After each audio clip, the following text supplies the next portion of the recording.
Hi there. Good morning, good afternoon, good evening, good night. Wishes as per your time zone. Folks, please bear with me for this video today as I explain the different the importance of business processes, templates and SOPs and what role they can play in your business at any scale. And this was a group session which I had conducted for an elite group of businessmen and business owners. Do bear with me for the length of the video, but it is really informative and it's really helpful in plenty of ways. So if you need help with any of the business processes or setting up SOPs and templates for your business, do feel free to reach out to me. My contact info is mentioned in towards the end of the video. Thank you very much. Do continue to enjoy the rest of the video. Take care. And I'll just share a small presentation which I have prepared.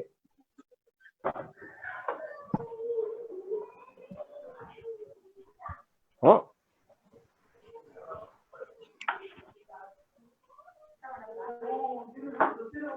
Okay.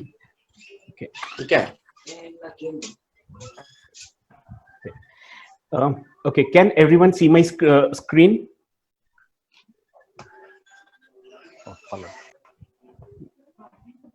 Okay, and I request everyone to please mute their mics and unmute it when you want to say something. Okay, so today's session we'll be talking about business processes, process flows, templates, and SOPs, and what they are, and how are they important, how they can impact, or how they can formulate or help with your business. So now let's understand with a very simple process. I believe all of us I believe all of us must have bought vegetables or onions or tomatoes at some point of time. Now let's look at as to what happens when you go to a vegetable vendor to buy let's say a 1 kg of tomatoes. Go to the vegetable vendor. He gives you a basket. You put in the tomatoes. You select the tomatoes. Put in the tomatoes. Give it to him. He'll weigh it, and then he'll put it in a cover, or if you're not carrying one, or he'll put it in your cover. He takes the money, and that's it. Done. The sale is complete.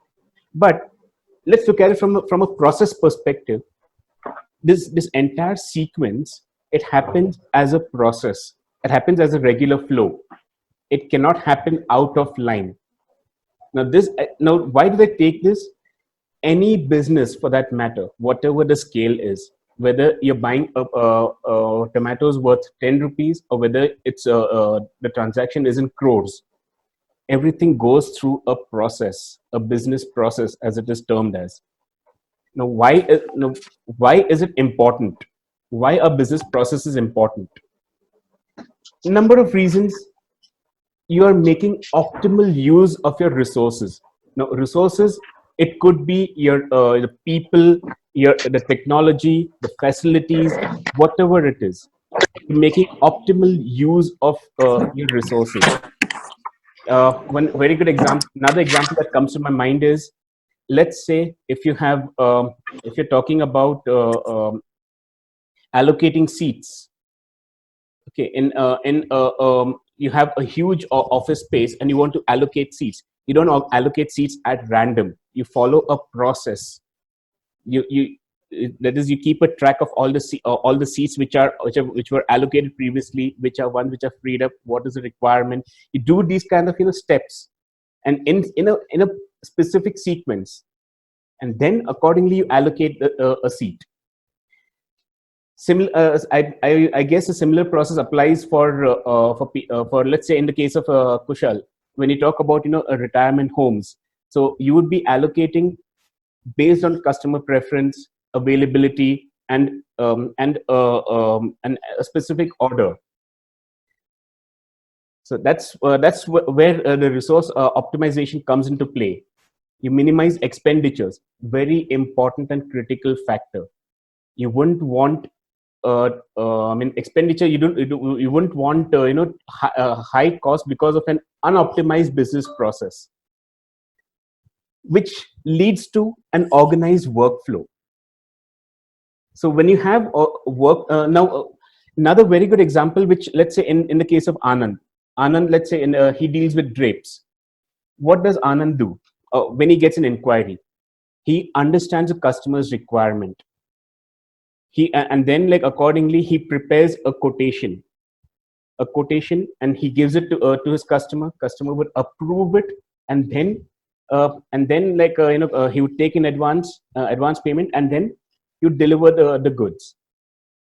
So it's an organized workflow which is in place, and this is just one part of it. When you look at a business from a whole, that is, you're talking about the entire functioning of the business, not just the sales. It could even be the expenses part of it.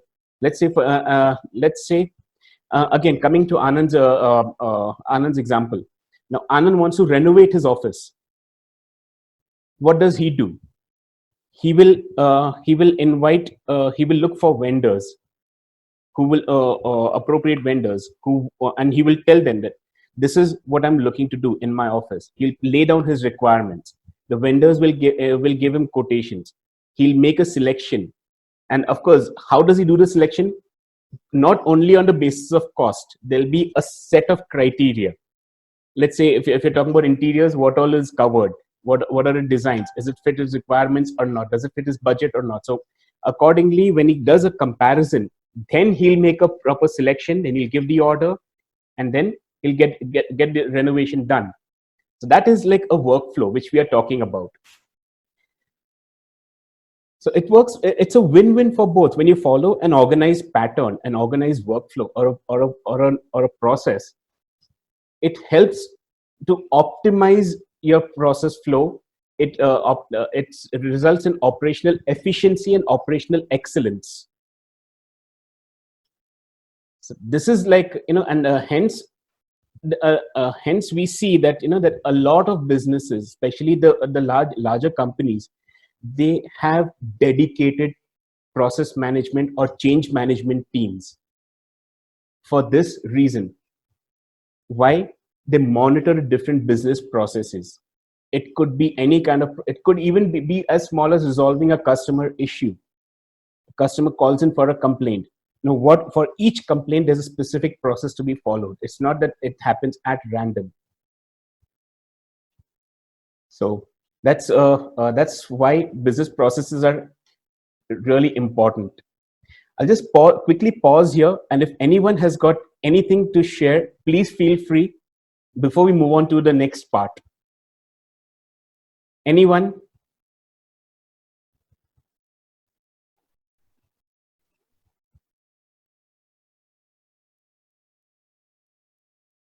Well, you can unmute yourself. Yes, Anand. Yeah, I was just coming back to that inquiry that comes. Whenever that inquiry comes, first we will not give a quotation. We will basically understand what kind of inquiry is this. Right. Then we will understand what kind of requirement they are looking at. Right. We have wide range of, not only we, in any business they may be having a wide range of products and services. So in between this quotation and inquiry, there's another process which happens. Right. Where we go to the site, understand what the requirement is, take the measurements. True. So first understand what the requirement, and then it goes to quotation.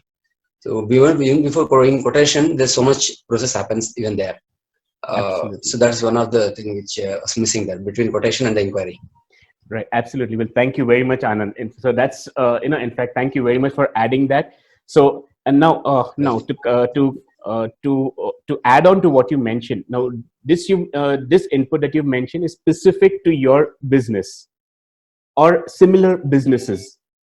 So and hence, like it can be for any business. It can be for any business, because any business, they will be dealing with either a product or service. Right. True. Absolutely. Now, for example, when you go to ERP solution or CRM, there's so many wide range of ERP solutions and CRMs. True.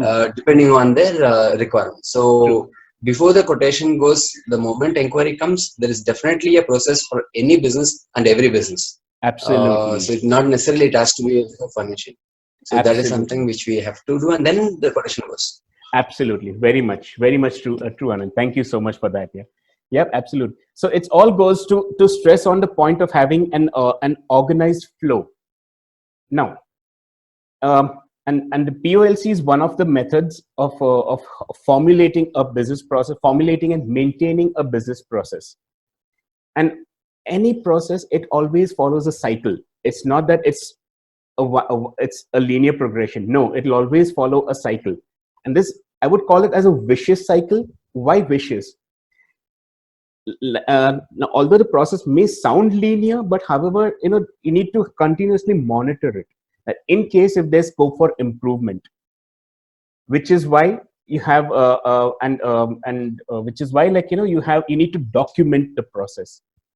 You need to, and which is why, like, your SOPs and templates come into play. They play a very vital and important role. Now, coming back to the point which Anand made. Now, let's say when you talk about requirements gathering. So, like, if you talk about specific example, like, what are if a inquiry comes in for, let's say, a drapes. So, what would be the dimensions? In which room is it going to be? Whether it's going to be for the hall, for the bedroom, living room. What is the size of the windows? What type of curve? What will be the length, etc. There's a whole. It's a checklist, I would say. Hence, requirement gathering would be following a checklist, and there would be different for different types of inquiries. There would be different requirements. Each of these would follow a different checklist or different templates. Hence, it is imperative that as per your business, you formulate different templates. Take Sailesh, for example. Sailesh, you've dealt of all the clients you've dealt with different types of, you've done websites for different types of clients. I'm sure, like, you also deal with different types of templates. Like, for example, if someone who's into construction, for him you would use a different type of template for a website. For one who's into interiors, he would have different type of template. Someone who's like me, for example, a service provider, so you would have a different type of template. So, and then based on requirements, you would customize. It becomes easier to customize a template. Correct me if I'm wrong, Sailesh. Yes. So we have different concept for different business. Absolutely. So hence, like, so templates make it easier. So these are the supporting documents for your businesses. Their importance, it helps you to standardize your offerings, whether it's your product, your service, whatever you're doing. It helps in standardization, and it helps in organizing as well. So when your clients approach you, when they see you using templates, so at least they have the trust and confidence. It helps to leverage their trust and confidence in you, that okay, that you know what you're doing, you know what your business is, and hence you have formulated templates accordingly. Different types of templates, it can be any number of templates. Now on this note, if I'll just quickly show you one of the folders which I have formulated for, or rather which I have developed for my business.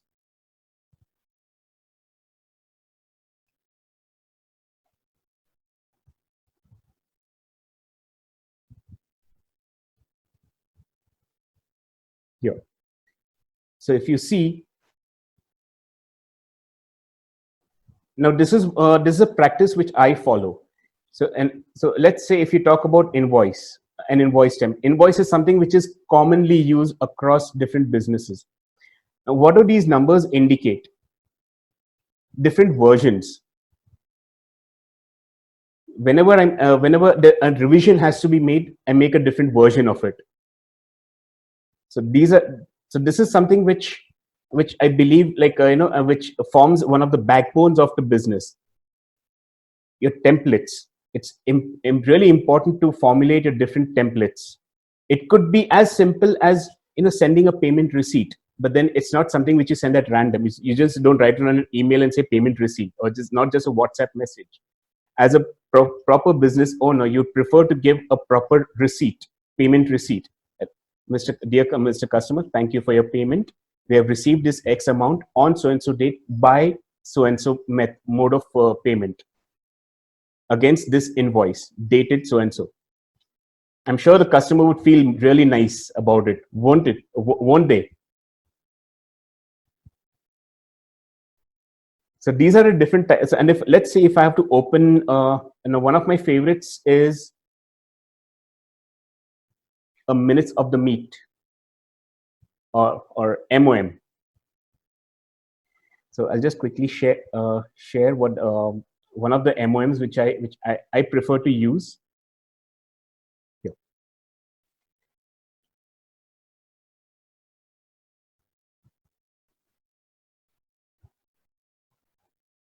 So as you all see, this is self-explanatory. When it now, I'm sure a lot of us would have come across, that when you call another business owner, or you call not only a business owner, you call someone else. That person is busy, like, I'm in a meeting. Wait, I'm in a meeting. Please call me later. Fine. A meeting. What all can happen in a meeting? You have an agenda. You discuss on a few topics. You have action items, and there could be decisions which are taken. Action items consist of just 3 things. They answer 3 questions. Number 1, what is the action to be done? Who is going to do it? And by when is it going to be done? These 3 things, important to note them down and work on it. Hence, we have different types of action item trackers. One of the simplest ones which I had come across was and it was online, and plus there was an app for it. It was called Asana. There are plenty. Otherwise, if for an individual, for me personally, I prefer to stick to my old-fashioned notepad, and something like this.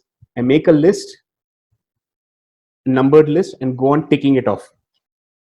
The good old-fashioned notepad. It always works.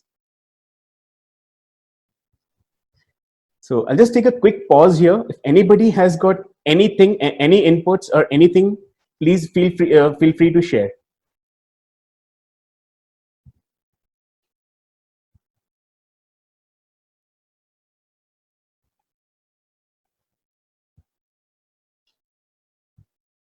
Oh, Anand had to leave us. It's going good. Yeah. Going good, Jayas. Please go ahead with the next content. Sure. It is good. Yeah, the flow is nice. But unfortunately, we need to go to one more meeting now. That's why we'll be exiting, but we'll come back soon.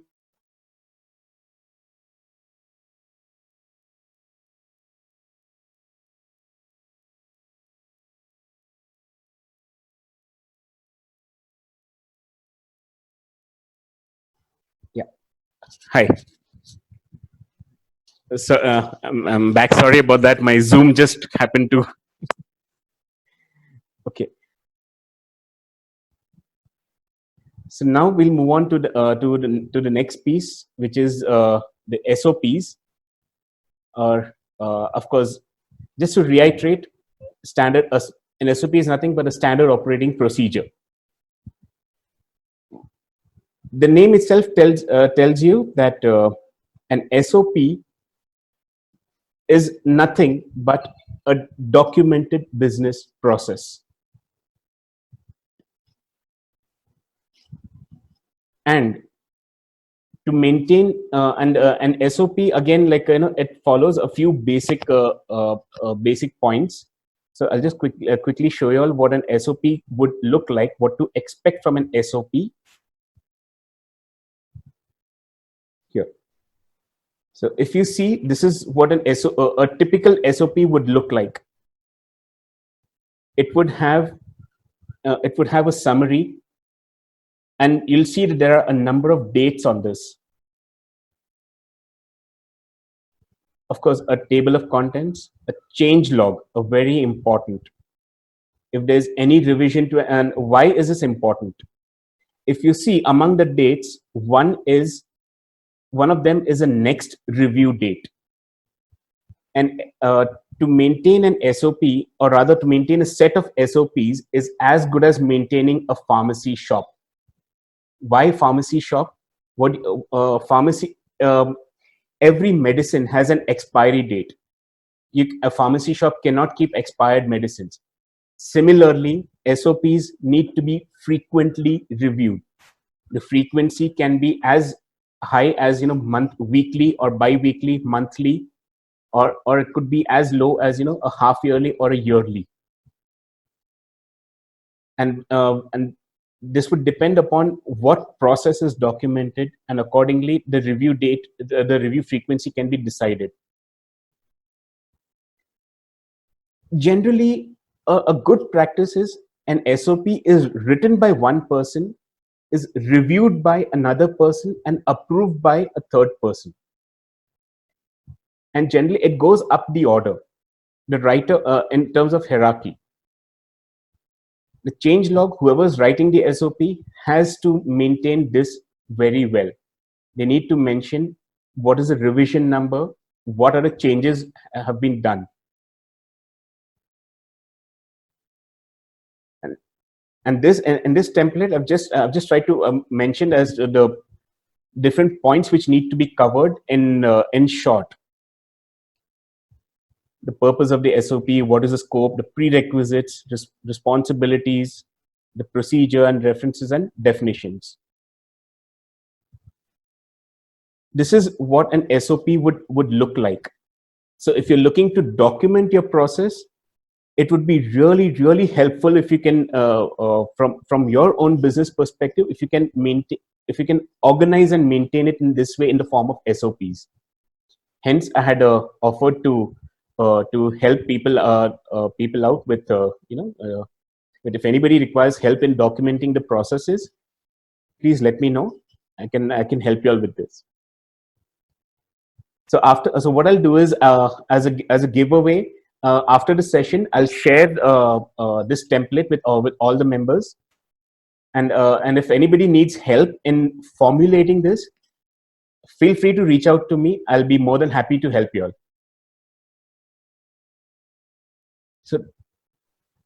So I'll pause here. Anyone has got any questions or inputs or comments, please feel free to add.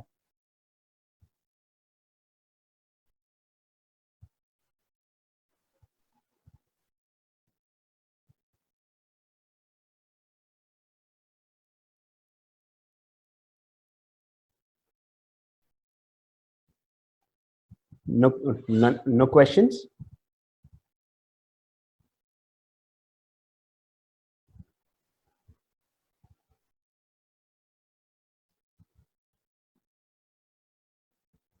Okay.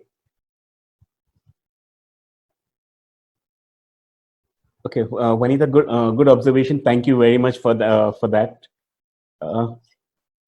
So, but as of now, so these were the, yeah, Kushal. I got a note that the meeting will be extended beyond 40 minutes. I don't know. There was a pop-up. Yeah. Okay, you got it. So let's disconnect and as well and end the meeting now. Let's join back the same ID. It did not say. It says the host has been upgraded and you will end. It will not disconnect. Oh, okay. Oh. You can go ahead and continue. All right. Time limit is extended, it says. Great. Thank you so much. Yeah. Thank you very much. So these were the points which I thought like I'll cover in terms of the business processes, the SOPs, and the importance of templates. So so we saw what an SOP is, what needs to be kept in mind, why it needs frequent revision. Another one of the to answer this question in just 2 words, it is continuous improvement. And what needs to be done for every SOP, even if it is whether it's a new SOP, whether you're starting from scratch or whether you're doing a revision, it has to go through these three things: writing and editing, review, and an approval. Or rather, it's a process for an SOP.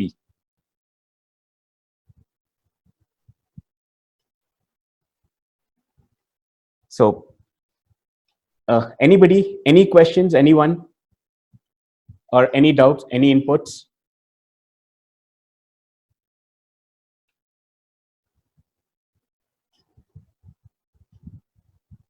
None. Okay. Actually, Yep. for very small business, how will SOP actually be effective and help? Let's say, for example, vaguely, let's take Shiv Kumar's business. He's into civil construction. Right. So, what do you think SOP will actually help him? Okay. Good question. In case of Shiv Kumar, okay. Now today, let's say he's handling let's say now in his case, of course, yes, he would.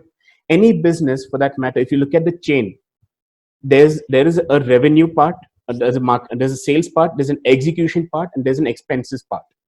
Okay. So so if you these can be streamlined, the processes for these can be documented. So let's say now in Shiv Kumar's case, let's say like how Anand mentioned earlier, to add to that, let's say I approach Shiv Kumar. I tell him, Shiv Kumar, you know what, I've got some land. Let's please build me a house and a shop below it, and I should have parking. What does Shiv Kumar do? Shiv Kumar sits with me. He understands. He asks me a few questions, several in fact. So he'll ask me he'll ask me some questions. He'll understand, like, what the exact requirements are, and then he will also, if need be, he will also introduce me to an architect who will lay out the plan. So and then once the architect understands, he'll provide a design, and then Shiv Kumar will formulate the entire thing.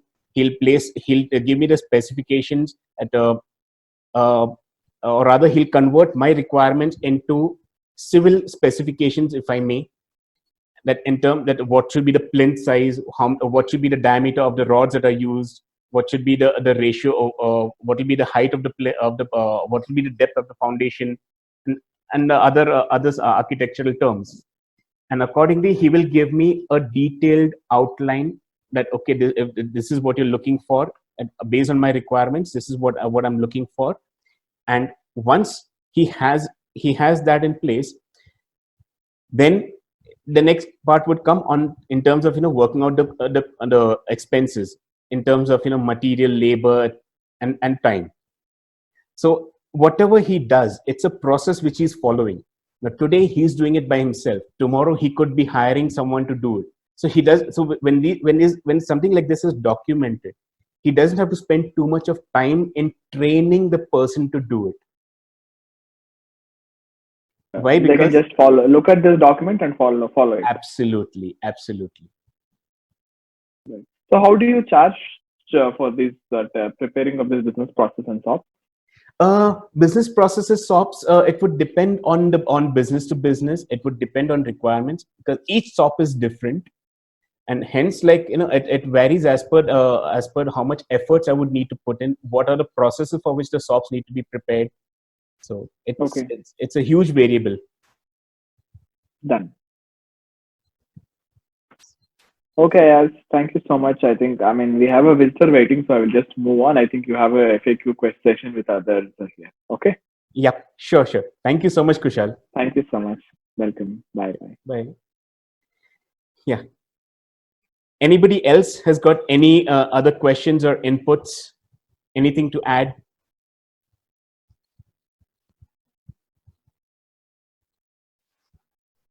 Please, you can unmute and whatever practically just we face on the field. So you would say that has to be documented. So that will be helpful for next like if we are hiring people then. Absolutely. Right. Well, that is what you are telling.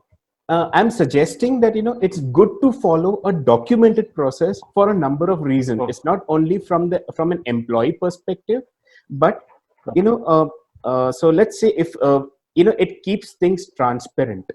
It helps maintain transparency. So like so let's say when a client tells you that this is what I'm looking for, you document it. Okay, so that way, when you put it in black and white, you're confirming that indirectly you're telling the client that, Mr. Client, thank you very much for giving me an opportunity. I have understood your requirements, and that this is what I've put it down. A copy of this is with you and with me, so that we both of us are on the same page. If in case if I've missed out, please let me know so I can add it. So Okay, normally, like even in current situation also, we are following that. I'm following that. We have an agreement done between client and me, right? Along with the quotation attached with the agreement.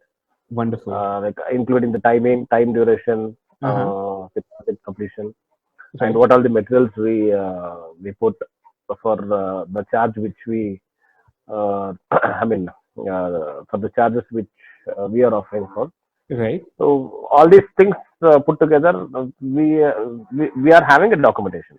Wonderful. So like not exactly in this format, this particular format, I don't have, but yes, agreement kind of thing we normally go for. Wonderful, nice. So what I hear you saying is like I mean, what you're talking about is a project proposal. Okay. Okay, a project proposal is different from an SOP. So now what I mean, let me tell the difference between the two. The process, the SOP, we are talking about documenting a process. Okay, a process which is followed. Okay, a process which is followed. What you have specifically mentioned is a project proposal which you'll be giving to the client, which is part of the process. Okay, so let me. No. Yeah, go ahead. Yeah. So once the documentation part comes into existence, once we mutually agree to go with the project. Right. Absolutely. Absolutely. Yeah. Exactly. So like, so let me quickly show you, like, I mean, the project proposal, something which I use for my client. Okay. Here. So if you all can see, like, this is my project proposal. It has a cover page, a table of contents, a little bit introduction about me, about my company, my service offerings, and then why am I preparing this document?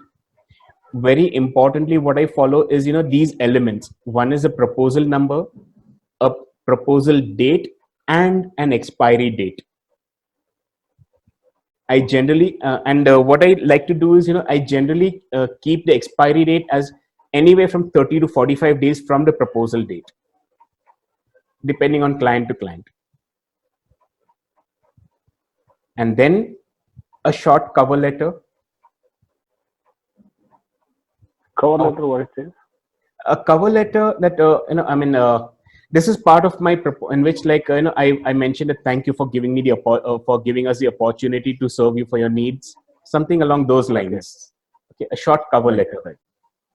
Right. Okay. And then out here, this is the important part as well. The requirements. Okay. Or input from the client. Okay. Yes, exactly. This is like, I'll based on all the conversations, based on the understanding which I've got from the client, all the inputs, I put it out here. Okay. Then for the requirements, what is my solution to fulfill the requirements? Okay. Then, like how we mentioned, the estimate of costs. Now the costs, what could be the cost? It could be labor, it could be material, it could be the efforts, whatever. Okay. And finally, I have the terms. Terms with payment info.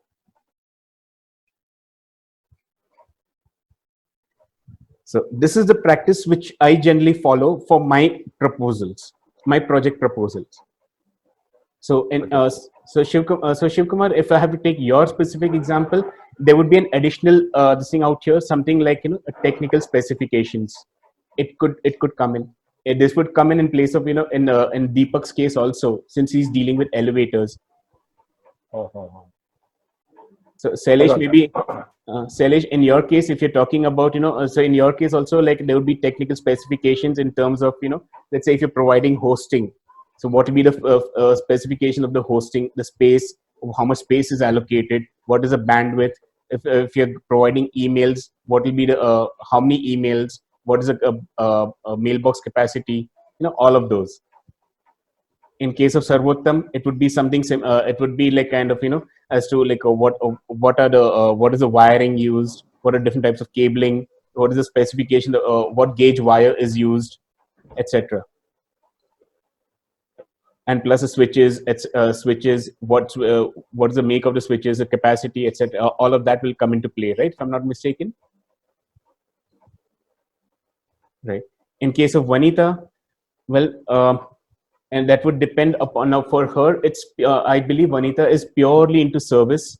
So in Vanita's case, what would come is like purely like it's like it would be more of the efforts needed to do which activity as a whole. Correct me if I'm wrong, Vanita. After discussing with the client, actually just we'll send across an investment report. Okay. See, one is when we are onboarding a client, we'll have a client relationship form. Okay. And then actually investment philosophy statement. Okay. That will carry the set of guidelines as to just what I'm supposed to do for them and what they are supposed to do with me. Understood. Okay, what is the kind of that I'm charging? So just one is the client relationship form, and then the client investment philosophy statement, and investment report. Okay. Investment report is ever changing. See, I propose an investment product, and what all the features of it, I'll try to justify as to whether it is good or bad, why I suggest this to them. Okay. So the investment report will carry all the justification thing. Only thing that I don't cover is the investment proposal number, date. Date would be there. Number I don't specify, and I specify expiry date. Whatever is the suggestion that is given on so and so date will be valid for a week. Right. So that's what we specify. Again, we put a disclaimer stating that the product may not be available. In such a case, I'm just an advisor, so I can't guarantee the product is going to be available. Right. Absolutely. Right? And the investments also holds good only for a week kind of time from the date of report. That is something I add. I think that I try correlating your standard operating process procedure with investment report. Oh, okay. So that's how I just it. I think that one is I took it as an investment philosophy statement, and then the investment report. Okay, got it. Yeah, I mean, of course, like definitely. Well, thank you so much for your inputs, Vanita. Like, it's really, really nice, really good value add. So yeah, I mean, so all I'm trying to say is, what I'm trying to get at is, now we call it as a project proposal. Of course, it will vary from business to business. In your case, Vanita, it's different because it's a totally different ball game altogether. In Rakesh's case, it would be different since he deals with a mix of both products and services. In case of Smriti Ranjan, it would again vary. In Sailesh, it would be different. So accordingly, the formulation of each document, of each process, whether it's an SOP or whether it's a project proposal or any other document for that matter, it would vary. However, irrespective of the business, one which would remain constant across the board would be a minutes of the meeting. That is common. That would be common across businesses.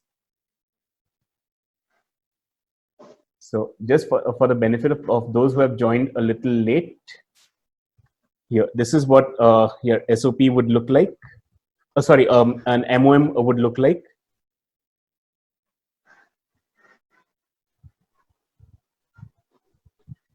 For me, this is one of my favorite documents, and personally, and the heart of this, or the lifeline of this MOM, is this part here,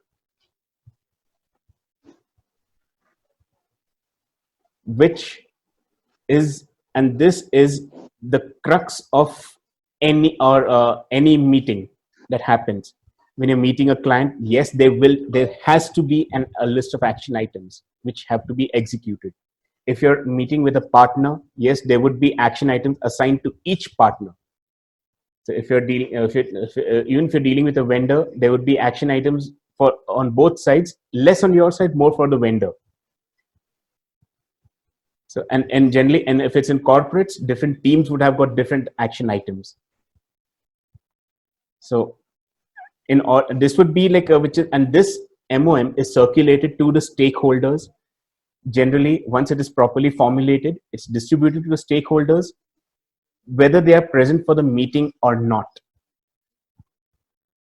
so that everybody is on the same page. And why is this necessary? Why do we take documentation seriously? Why do we have project proposals in place? Why do we have MOMs in place? Why do we need this? It's to avoid, to sum it up, to avoid conflicts.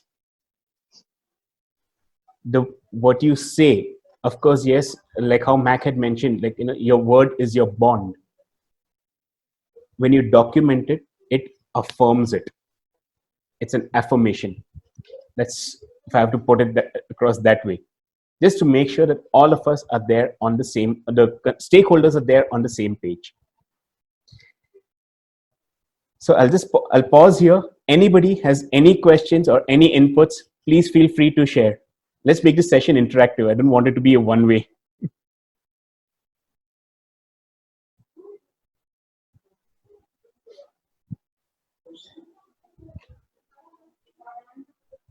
Anybody has got any inputs or anything to add?